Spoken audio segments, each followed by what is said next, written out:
Saka Tatal, mantan terpidana kasus kematian Vina dan Eki, memasuki babak baru.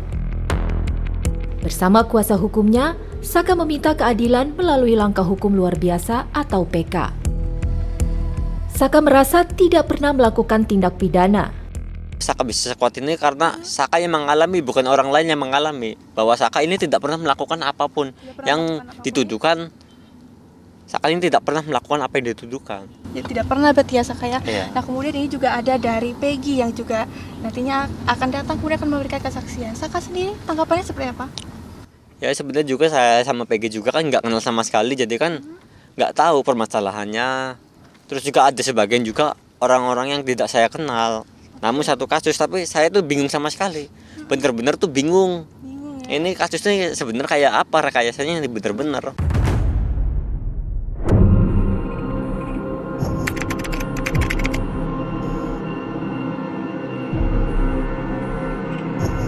Sidang perkara pidana peninjauan kembali nomor 1/2024/PN Cirebon. Junto nomor 16 Pitsus Anak 2016 PN Cirebon dibuka dan terbuka untuk umum. Rabu pagi menjadi awal perjalanan Saka Tatal menjalani sidang perdana peninjauan kembali di Pengadilan Negeri Cirebon, Jawa Barat.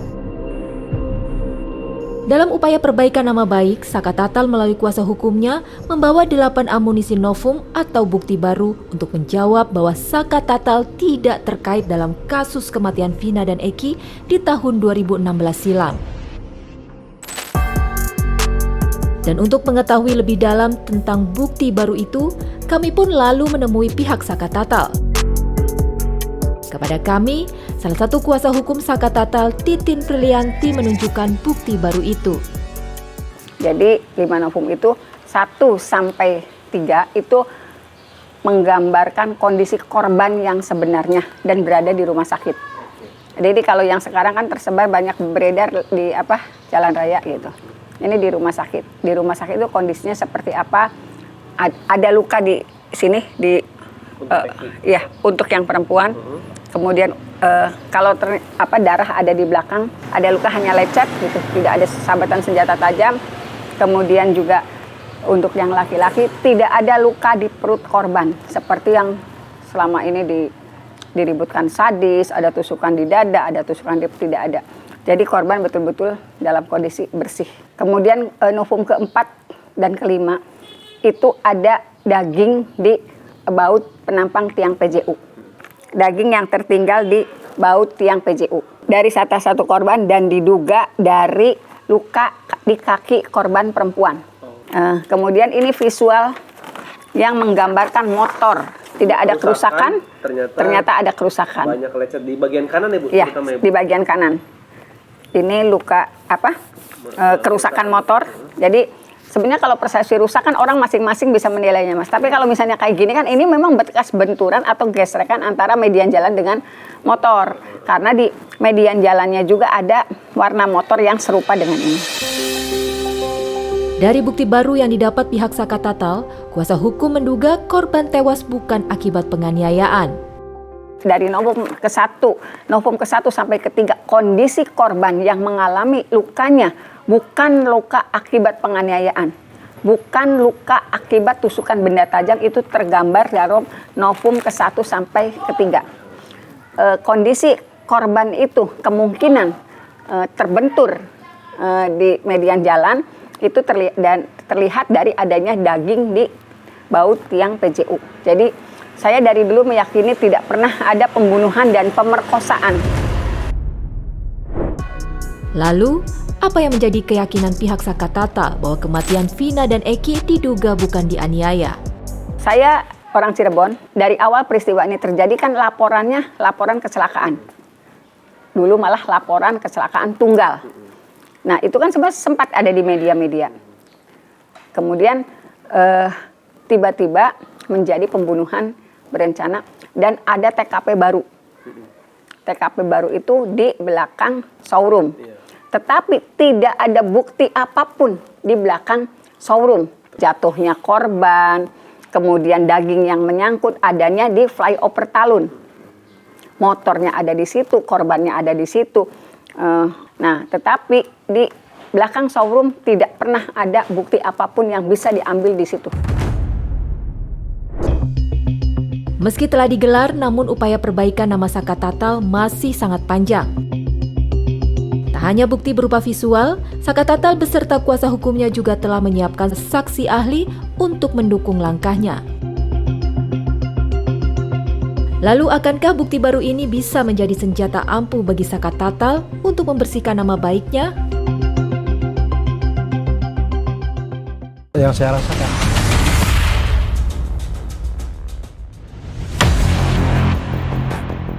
Dugaan tidak terjadinya pembunuhan oleh 8 terpidana pada kasus tewasnya Eki dan Vina semakin menemui titik terang.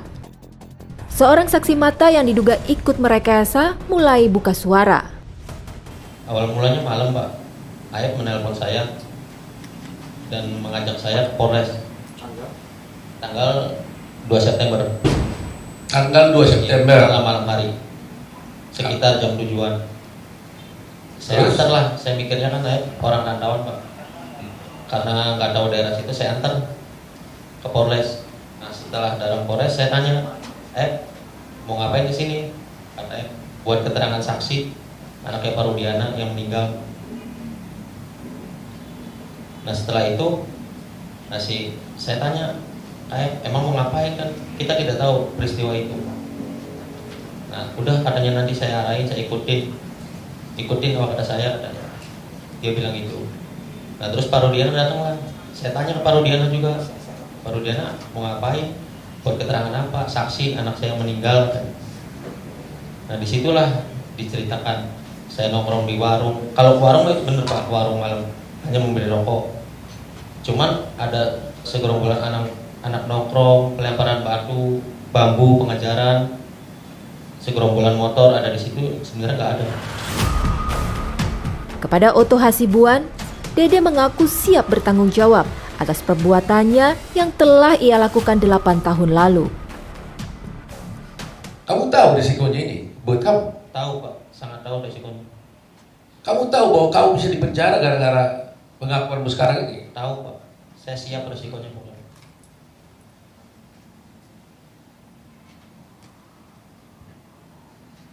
7 orang ini di dalam penjara gara-gara kamu. Iya, Pak. Kamu bersedia nggak masuk penjara supaya 7 orang ini keluar? Sangat bersedia, Pak. Yang penting intinya 7 terpidana itu saya mau keluar, Pak, bebas. Seperti kehidupan saya kemarin, Pak. Karena saya merasa bersalah. Meskipun kamu masuk penjara? Siap, Pak. Meskipun saya masuk penjara, menggantikan 7 terpidana itu saya siap, Pak. Selain Dede, pada bulan Juli lalu, Liga Akbar, teman dekat Eki yang juga merupakan saksi kunci saat persidangan, juga muncul ke publik. Kemunculan Liga Akbar rupanya untuk membantah dan mencabut BAP yang dia berikan sebelumnya. Saat 2016, Liga Akbar mengaku diminta Rudiana untuk bersaksi memberatkan para terpidana. Setelah foto tersangka tersebar, 2 hari atau lebih dari seminggu lah, Bapak almarhum Eki minta ngobrol personal 4 mata. Ada ngobrol biasa dengan cara telepon dan bertemu di mobil. Setelah itu hanya ingin menguatkan, bilangnya soal pakaian almarhum yang dipakai saja itu awalnya. Apalagi yang diobrolkan pada saat itu? Menanyakan sebelumnya ada masalah tidak. Masalah sama siapa maksudnya? Masalah dengan orang lain. Masalah dengan orang lain? Iya. Terus kamu jawab? Saya jawab, almarhum Eki pernah curhat. Katanya pernah punya masalah sama Rivaldi. Pengakuan Liga Akbar ini juga menjadi salah satu novum atau bukti baru yang diajukan pada sidang PK Saka Tatal. Novum lain yang disebutkan oleh kuasa hukum Saka Tatal adalah video statement Kapolri yang dibacakan oleh Wakapolri Komjen Pol Agus Andrianto. Namun pada pengungkapan kasus pembunuhan Vina dan Eki, pembuktian awal tidak didukung dengan scientific crime investigation, sehingga timbul isu persepsi negatif, terdakwa mengaku diintimidasi, korban salah tangkap, dan penghapusan 2 DPO yang dianggap tidak profesional. Di tengah gencarnya serangan terhadap sosok Ibtu Rudiana yang terseret kasus kematian Vina dan Eki, pihak Ibtu Rudiana pun angkat bicara. Tak main-main, dari pengakuan Dede, Ibtu Rudiana melalui kuasa hukumnya melakukan langkah hukum yang dimulai dengan melayangkan somasi terbuka kepada Dede yang dinilai telah menyebarkan fitnah. Nah, terkait dengan tudingan saudara Dede ya, yang menyatakan bahwasanya ya Ibtu Rudiana ini menyuruh dia untuk merekayasa keterangan agar seolah-olah tahu, agar seolah-olah keterangannya seperti ini sesuai dengan permintaan Ibtu Rudiana, itu adalah fitnah dan pencemaran nama baik bagi Ibtu Rudiana. Karena memang ini sudah viral dan sudah membuat fitnah di tengah-tengah masyarakat, maka per hari ini resmi kami somasi terbuka saudara Dede. Selain Dede, ada sejumlah pihak yang disomasi oleh Ibtu Rudiana, diantaranya Liga Akbar dan seorang YouTuber Deddy Mulyadi. Mereka diminta untuk meminta maaf kepada Ibtu Rudiana dan keluarga. Bahkan secara mengejutkan, Ibtu Rudiana, sosok ayah almarhum Eki yang menjadi sorotan, muncul ke publik. Kaitan dengan informasi yang beredar sekarang di media dan lain-lain, tentunya sangat besar kami rasakan, terutama buat anak saya, keluarga, semua yang di rumah. Kaitan dengan sehari-hari di sekolah maupun dalam pergaulan. Sangat berat, namun demikian kami tetap kuat, kami tetap tabah, yakinlah kalau kebenaran itu selalu dilindungi Allah Sama Kuasa. Terbaik.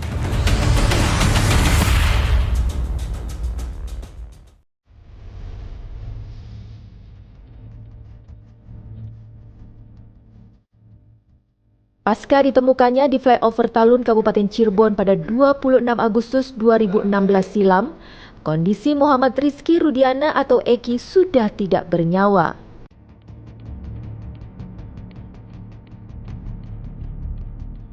Jasadnya kemudian dievakuasi ke kamar jenazah di RSUD Gunung Jati, Kota Cirebon, Jawa Barat.